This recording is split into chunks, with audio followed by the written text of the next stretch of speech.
បាទជិតសួរពុកម៉ែបងប្អូនថ្ងៃនេះខ្ញុំជាងសារ៉នបានមកថតសកម្មភាពផ្ទះនៅភូមិបល័យឃុំបល័យស្រុកភ្នំស្រុកផ្ទះពីរចិនបាទ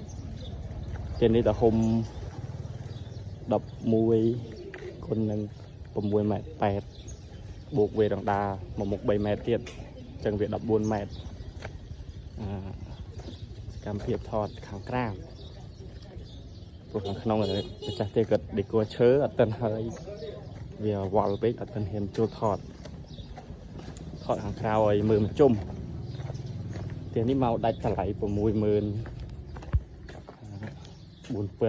ម្ចាស់គាត់ថែមថយដេកគួរឈើខ្លួនគាត់ខាងក្រៅមានទ្វារចូលមួយខាងក្នុងវល់ពេកថតកើតថតឲ្យដល់ខាងក្រៅហើយ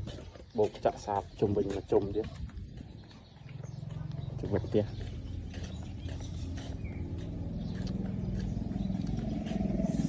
ម៉ែបងប្អូនមានចំណាប់អារម្មណ៍អាចតំណសាងសង់បាន25ខេត្តក្រុងនេះក្រុមកូនជាង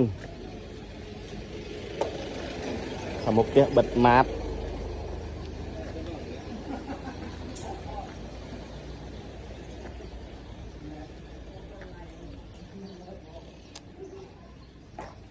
ការងារសំណងបញ្ចប់ 100% ហើយនៅតែការងារដេកគួរឈើចិត្តអត់ទាន់ហើយកន្លែងខាងមុខ